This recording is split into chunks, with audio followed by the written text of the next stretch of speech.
ನೀವು ಕರ್ಮ ಎಂಬ ಹೆಸರನ್ನು ಸಾವಿರಾರು ಬಾರಿ ಕೇಳಿರಬಹುದು ಅಲ್ವಾ? ಆದರೆ ನಿಮ್ಮ ಜೀವನ ಇಂದು ಹೇಗಿದೆಯೋ ಅದನ್ನು ನೀವೇ ಬರೆದುಕೊಂಡಿದ್ದೀರಿ ಎಂದು ಎಂದಾದರೂ ಯೋಚಿಸಿದ್ದೀರಾ?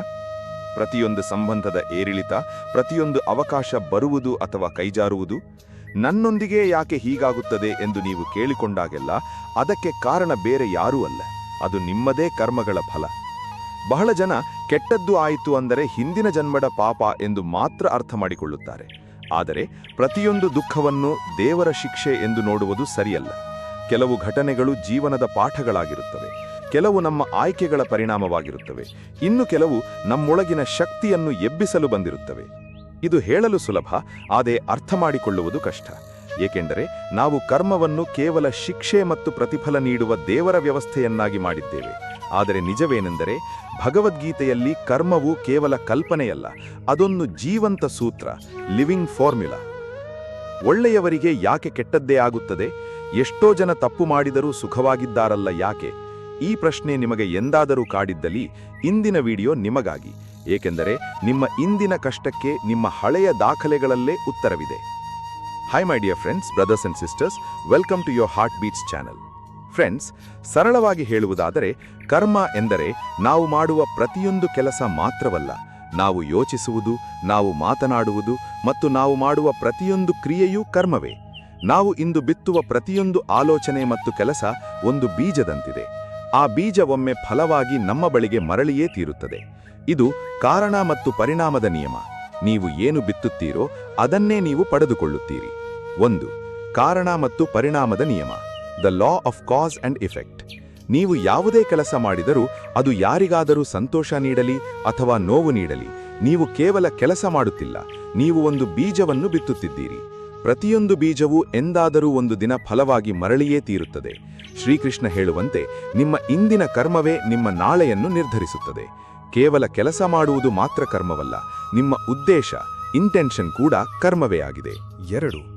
ಕರ್ಮದ ವಿಧಗಳು, ಭಗವದ್ಗೀತೆಯ 4ನೇ ಅಧ್ಯಾಯ 17ನೇ ಶ್ಲೋಕದಂತೆ. ಕರ್ಮ ಪ್ರಾಮಾಣಿಕತೆ ಮತ್ತು ಧರ್ಮದ ದಾರಿಯಲ್ಲಿ ಮಾಡುವ ಕೆಲಸಗಳು. ಉದಾಹರಣೆಗೆ ಕರ್ತವ್ಯ ಪಾಲನೆ, ಸತ್ಯ ನುಡಿಯುವುದು.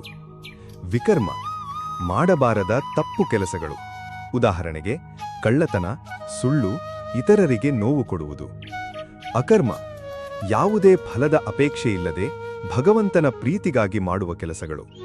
ಇದು ನಮ್ಮ ಮೇಲೆ ಯಾವುದೇ ಕರ್ಮದ ಹೊರೆ ಹೇರುವುದಿಲ್ಲ. 3. ಕರ್ಮದ ಮುಖ್ಯ ವಿಭಾಗಗಳು. ಸಂಚಿತ ಕರ್ಮ, ಒಟ್ಟಾರೆ ಶೇಖರಣೆ, ದ ವೇರ್ಹೌಸ್. ಇದು ಒಂದು ಸ್ಟೋರೇಜ್ ಇದ್ದಂತೆ, ನಮ್ಮ ಜನ್ಮಾಂತರಗಳ ಪುಣ್ಯ ಮತ್ತು ಪಾಪಗಳ ಒಟ್ಟು ಮೊತ್ತ. ಇದು ಒಂದು ಬ್ಯಾಂಕಿನ ಫಿಕ್ಸ್ಡ್ ಡೆಪಾಸಿಟ್ ಇದ್ದಂತೆ, ನಮ್ಮ ಅಂತರಂಗದ ಸಂಸ್ಕಾರಗಳು ಇದರಿಂದಲೇ ರೂಪಿತವಾಗುತ್ತವೆ. ವಿವರಣೆ: ನೀವು ಅನೇಕ ಜನ್ಮಗಳಲ್ಲಿ ಸಾವಿರಾರು ಕೆಲಸಗಳನ್ನು ಮಾಡಿರುತ್ತೀರಿ. ಆ ಎಲ್ಲಾ ಕೆಲಸಗಳ ಫಲ ಒಂದೇ ಜನ್ಮದಲ್ಲಿ ಸಿಗಲು ಸಾಧ್ಯವಿಲ್ಲ. ಹಾಗಾಗಿ ಅವೆಲ್ಲವೂ ಒಂದು ಕಡೆ ಸಂಗ್ರಹವಾಗಿರುತ್ತವೆ. ಇದರಲ್ಲಿ ಒಳ್ಳೆಯದೂ ಇರುತ್ತದೆ, ಕೆಟ್ಟದ್ದೂ ಇರುತ್ತದೆ. ಈ ಸಂಚಿತ ಕರ್ಮವು ನಮ್ಮ ಅಂತರಂಗದ ಸಂಸ್ಕಾರಗಳನ್ನು ರೂಪಿಸುತ್ತದೆ. ನಾವು ಯಾಕೆ ಕೆಲವು ವಿಷಯಗಳನ್ನು ಇಷ್ಟಪಡುತ್ತೇವೆ ಅಥವಾ ದ್ವೇಷಿಸುತ್ತೇವೆ ಎಂಬುದಕ್ಕೆ ಈ ಸಂಚಿತ ಕರ್ಮವೇ ಕಾರಣ. ಪ್ರಾರಬ್ಧ ಕರ್ಮ ಅಥವಾ ಅನುಭವಿಸಲೇಬೇಕಾದ ಫಲ, ಇದು ನಮ್ಮ ಹಣೆಬರಹ ಎನ್ನುತ್ತೇವೆ. ನಿಮ್ಮ ದೊಡ್ಡ ಫಿಕ್ಸ್ಡ್ ಡೆಪಾಸಿಟ್ ಅಥವಾ ಸಂಚಿತ ಕರ್ಮದ ಒಂದು ಸಣ್ಣ ಭಾಗವನ್ನು ಈ ಜನ್ಮದಲ್ಲಿ ಅನುಭವಿಸಲು ದೇವರು ಅಥವಾ ಪ್ರಕೃತಿ ನಿಗದಿಪಡಿಸಿರುತ್ತದೆ. ಇದೇ ಪ್ರಾರಬ್ಧ. ಕಳೆದ ಜನ್ಮಗಳ ಕರ್ಮಗಳ ಫಲವಾಗಿ ಈ ಜನ್ಮದಲ್ಲಿ ನಾವು ಅನುಭವಿಸುತ್ತಿರುವ ಸುಖ ದುಃಖಗಳು. ಇದನ್ನು ಬದಲಾಯಿಸಲು ಸಾಧ್ಯವಿಲ್ಲ, ಅನುಭವಿಸಲೇಬೇಕು. ಒಮ್ಮೆ ಬಿಟ್ಟ ಬಾಣವನ್ನು ಹಿಂತೆಗೆದುಕೊಳ್ಳಲು ಸಾಧ್ಯವಿಲ್ಲವೋ ಹಾಗೆಯೇ ಪ್ರಾರಬ್ಧವನ್ನು ಬದಲಾಯಿಸಲು ಸಾಧ್ಯವಿಲ್ಲ. ನಾವು ಹುಟ್ಟಿದ ಜಾತಿ, ಹುಟ್ಟಿದ ದೇಶ, ತಂದೆ ತಾಯಿ, ನಮ್ಮ ದೇಹದ ಬಣ್ಣ, ಆಯುಸ್ಸು, ಆರೋಗ್ಯ ಮತ್ತು ಜೀವನದ ಕೆಲವು ಮುಖ್ಯ ಘಟನೆಗಳು ಇದರ ಅಡಿಯಲ್ಲಿ ಬರುತ್ತವೆ. ಕ್ರಿಯಮಾಣ ಅಥವಾ ಆಗಾಮಿ ಕರ್ಮ, ಇಂದಿನ ದುಡಿಮೆ, ಕರೆಂಟ್ ಟ್ರಾನ್ಸಾಕ್ಷನ್. ಇದು ಅತ್ಯಂತ ಮುಖ್ಯವಾದದ್ದು. ನಾವು ಈ ಕ್ಷಣದಲ್ಲಿ ಮಾಡುತ್ತಿರುವ ಕೆಲಸಗಳು. ಇದು ನಮ್ಮ ಭವಿಷ್ಯವನ್ನು ರೂಪಿಸುತ್ತದೆ ಅಥವಾ ಹಾಳು ಮಾಡುತ್ತದೆ. ಇದು ನಮ್ಮ ಭವಿಷ್ಯದ ಬ್ಯಾಂಕ್ ಬ್ಯಾಲೆನ್ಸ್ ಅನ್ನು ನಿರ್ಧರಿಸುತ್ತದೆ. ಮುಖ್ಯ ಅಂಶಗಳು, ಮೇನ್ ಹೈಲೈಟ್ಸ್. ನಮ್ಮ ಉದ್ದೇಶವೇ ಅಸಲಿ ಕರ್ಮ. ನೀವು ಸಹಾಯ ಮಾಡುವಾಗ ಯಾವ ಭಾವನೆಯಿಂದ ಮಾಡುತ್ತೀರಿ ಎಂಬುದು ಮುಖ್ಯ. ತೋರಿಕೆಗಾಗಿ ಮಾಡುವ ಸಹಾಯಕ್ಕಿಂತ ನಿಷ್ಕಾಮ ಭಾವದಿಂದ ಮಾಡುವ ಕೆಲಸಕ್ಕೆ ಬೆಲೆ ಹೆಚ್ಚು. ನೀವು ಮಾಡುವುದನ್ನು ಜಗತ್ತು ನೋಡಲಿ ಅಥವಾ ಬಿಡಲಿ, ಪ್ರಕೃತಿಯು ಪ್ರತಿಯೊಂದು ಚಿಕ್ಕ ಕೆಲಸವನ್ನು, ಯೋಚನೆಯನ್ನು ದಾಖಲಿಸಿಕೊಳ್ಳುತ್ತಿರುತ್ತದೆ. ಪ್ರಾರಬ್ಧವನ್ನು ಬದಲಾಯಿಸಲಾಗದು, ಆದರೆ ತಗ್ಗಿಸಬಹುದು.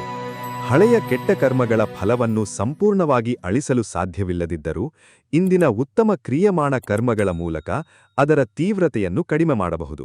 ಉದಾಹರಣೆಗೆ, ದೊಡ್ಡ ಅಪಘಾತವಾಗುವ ಜಾಗದಲ್ಲಿ ಸಣ್ಣ ಗಾಯದೊಂದಿಗೆ ಪಾರಾಗುವುದು. ಅರಿವೇ ಮುಕ್ತಿ. ನಿಮ್ಮ ಪ್ರತಿಯೊಂದು ಕ್ರಿಯೆಯನ್ನು ಗಮನಿಸಲು ಶುರು ಮಾಡಿದಾಗ ನೀವು ತಪ್ಪುಗಳನ್ನು ಪುನರಾವರ್ತಿಸುವುದನ್ನು ನಿಲ್ಲಿಸುತ್ತೀರಿ. ಇದೇ ಕರ್ಮದ ಬಂಧನದಿಂದ ಬಿಡುಗಡೆ ಹೊಂದುವ ದಾರಿ. 4. ಕರ್ಮಣ್ಯೇವಾಧಿಕಾರಸ್ತೆ ಮಾ ಫಲೇಷು ಕದಾಚನ. ಅಧ್ಯಾಯ 2, ಶ್ಲೋಕ 47. ಇದು ಕರ್ಮ ಸಿದ್ಧಾಂತದ ಅಡಿಪಾಯ. ಇದರ ತಾತ್ಪರ್ಯವೆಂದರೆ, ಕೆಲಸ ಮಾಡಲು ಮಾತ್ರ ನಿನಗೆ ಅಧಿಕಾರವಿದೆ, ಅದರ ಫಲದ ಮೇಲಲ್ಲ. ನೀವು ಒಂದು ಇಂಟರ್ವ್ಯೂಗೆ ಹೋಗುತ್ತೀರಿ ಎಂದು ಭಾವಿಸಿ. ನಿಮ್ಮ ಕೈಯಲ್ಲಿರುವುದು ಪ್ರಾಮಾಣಿಕವಾಗಿ ಸಿದ್ಧತೆ ನಡೆಸುವುದು ಮಾತ್ರ. ಆದರೆ ಕೆಲಸ ಸಿಗುವುದು ಅಥವಾ ಬಿಡುವುದು ಕಂಪನಿಯ ನಿರ್ಧಾರ, ಸ್ಪರ್ಧೆ ಮತ್ತು ನಿಮ್ಮ ಹಳೆಯ ಕರ್ಮಗಳ ಮೇಲೆ ಅವಲಂಬಿಸಿರುತ್ತದೆ. ಫಲದ ಬಗ್ಗೆ ಅತಿಯಾಗಿ ಯೋಚಿಸಿದರೆ ಆತಂಕ, ಆಂಗ್ಸೈಟಿ ಹೆಚ್ಚಾಗುತ್ತದೆ. ಇದು ನಿಮ್ಮ ಪ್ರದರ್ಶನದ ಮೇಲೆ ಕೆಟ್ಟ ಪರಿಣಾಮ ಬೀರುತ್ತದೆ. 5. ಉದ್ದೇಶದ ಪ್ರಾಮುಖ್ಯತೆ. The purity of intent. ಭಗವದ್ಗೀತೆಯ ಪ್ರಕಾರ ಕ್ರಿಯೆಗಿಂತ ಆ ಕ್ರಿಯೆಯ ಹಿಂದೆ ಇರುವ ಭಾವ ಮುಖ್ಯ. ನಿಜ ಜೀವನದ ಉದಾಹರಣೆ. ಇಬ್ಬರು ವ್ಯಕ್ತಿಗಳು ದಾನ ಮಾಡುತ್ತಾರೆ. ಒಬ್ಬನು ಸಾಮಾಜಿಕ ಜಾಲತಾಣದಲ್ಲಿ ಪ್ರಸಿದ್ಧಿಯಾಗಲು ರಾಜಸಿಕ ಕರ್ಮ ಮಾಡಿದರೆ, ಇನ್ನೊಬ್ಬನು ಗುಪ್ತವಾಗಿ ಹಸಿದವನ ಹೊಟ್ಟೆ ತುಂಬಿಸಲು ಸಾತ್ವಿಕ ಕರ್ಮ ಮಾಡುತ್ತಾನೆ. ಹೊರನೋಟಕ್ಕೆ ಇಬ್ಬರೂ ಅನ್ನ ನೀಡುತ್ತಿದ್ದಾರೆ, ಆದರೆ ಕರ್ಮದ ಲೆಕ್ಕಾಚಾರದಲ್ಲಿ ಎರಡನೆಯವನಿಗೆ ಮಾತ್ರ ಶಾಂತಿ ಮತ್ತು ಮುಕ್ತಿ ದೊರೆಯುತ್ತದೆ. 6.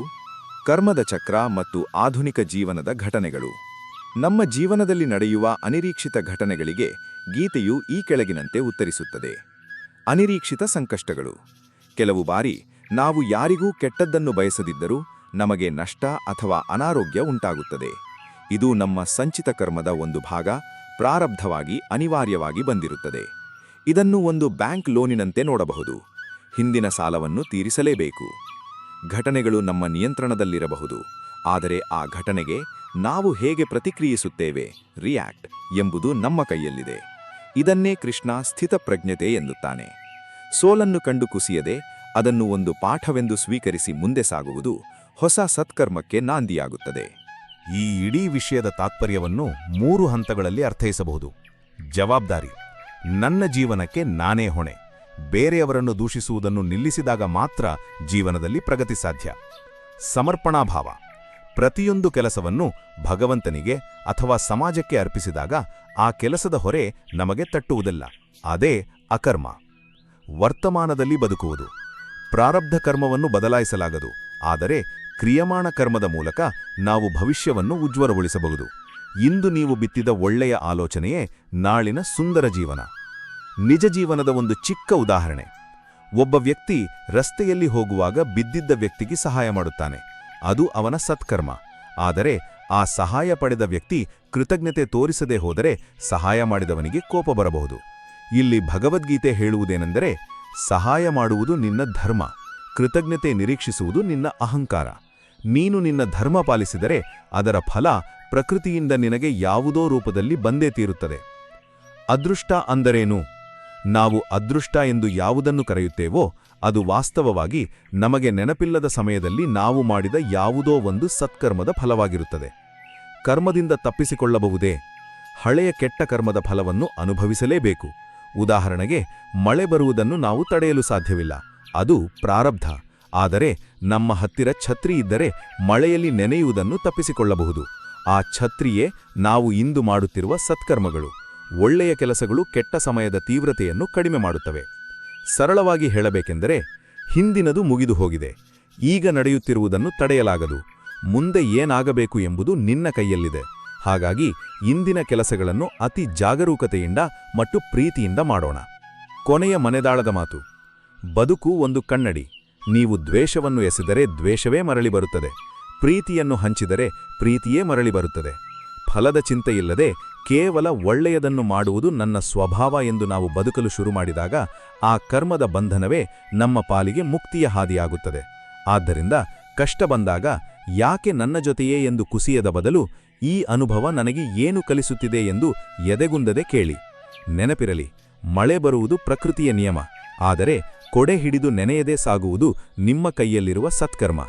ನಿಮ್ಮೊಳಗಿನ ಆ ಸತ್ಕರ್ಮದ ಕೊಡೆ ಸದಾ ತೆರೆದಿರಲಿ. ಬದುಕಿನ ಏರಿಳಿತಗಳ ನಡುವೆಯೂ ನಿಮ್ಮ ನಗು ಸ್ಥಿರವಾಗಿರಲಿ. ನೆನಪಿಡಿ, ಕರ್ಮ ಎನ್ನುವುದು ಭಯಪಡುವ ವಿಷಯವಲ್ಲ, ಅದು ನಾವು ಎಚ್ಚರವಾಗಿ ಬದುಕಬೇಕೆಂದು ನೆನಪಿಸುವ ದಿವ್ಯ ನಿಯಮ. ಇಂದು ನೀವು ಬಿತ್ತುವ ಒಂದು ಸಣ್ಣ ಒಳ್ಳೆಯ ಆಲೋಚನೆಯೇ ನಾಳೆ ನಿಮ್ಮ ಬದುಕಿನ ಬಂಗಾರದ ಬೆಳೆಯಾಗಲಿದೆ. ನಿಮ್ಮೊಳಗಿನ ಆ ಸತ್ಕರ್ಮದ ಕೊಡೆ ಸದಾ ತೆರೆದಿರಲಿ. ಬದುಕಿನ ಏರಿಳಿತಗಳ ನಡುವೆಯೂ ನಿಮ್ಮ ನಗು ಸ್ಥಿರವಾಗಿರಲಿ. ಈ ವಿಡಿಯೋ ಮುಕ್ತಾಯವಾಗುವ ಮುಂಚೆ ಒಂದೇ ಒಂದು ಮಾತು ನೆನಪಿಟ್ಟುಕೊಳ್ಳಿ. ಕರ್ಮ ಎನ್ನುವುದು ಭಯಪಡುವ ವಿಷಯವಲ್ಲ, ಅದು ನಾವು ಎಚ್ಚರವಾಗಿ ಬದುಕಬೇಕೆಂದು ನೆನಪಿಸುವ ದಿವ್ಯ ನಿಯಮ. ಇಂದು ನೀವು ಬಿತ್ತುವ ಒಂದು ಸಣ್ಣ ಒಳ್ಳೆಯ ಆಲೋಚನೆಯೇ ನಾಳೆ ನಿಮ್ಮ ಬದುಕಿನ ಬಂಗಾರದ ಬೆಳೆಯಾಗಲಿದೆ. ನಿಮ್ಮೊಳಗಿನ ಆ ಸತ್ಕರ್ಮದ ಕೊಡೆ ಸದಾ ತೆರೆದಿರಲಿ. ಬದುಕಿನ ಏರಿಳಿತಗಳ ನಡುವೆಯೂ ನಿಮ್ಮ ನಗು ಸ್ಥಿರವಾಗಿರಲಿ. ಈ ಒಂದು ಆಲೋಚನೆ ಬಿತ್ತಿ ಒಬ್ಬರ ಮನಸ್ಸಿಗೆ ನೋವು ಕೊಡದೆ ಮಾತಾಡು. ಒಬ್ಬರಿಗೂ ಗೊತ್ತಾಗದಂತೆ ಒಂದು ಸಹಾಯ ಮಾಡು. ಯಾಕೆಂದರೆ ನಾಳೆ ನಿನ್ನ ಜೀವನ ಹೇಗಿರಬೇಕು ಎಂದು ನಿರ್ಧರಿಸುವ ಶಕ್ತಿ ಇವತ್ತಿನ ನಿನ್ನ ಕರ್ಮದಲ್ಲಿದೆ. ಕರ್ಮ ಎನ್ನುವುದು ದೇವರ ಶಿಕ್ಷೆಯಲ್ಲ, ನಿಮ್ಮ ಆತ್ಮದ ಪ್ರತಿಧ್ವನಿ. ನೀವು ಜಗತ್ತಿಗೆ ಏನು ಕೊಡುತ್ತೀರೋ ಜೀವನ ಅದನ್ನೇ ಹಲವಾರು ರೂಪಗಳಲ್ಲಿ ಹಿಂದಿರುಗಿಸುತ್ತದೆ. ಜಯ ಶ್ರೀಕೃಷ್ಣ.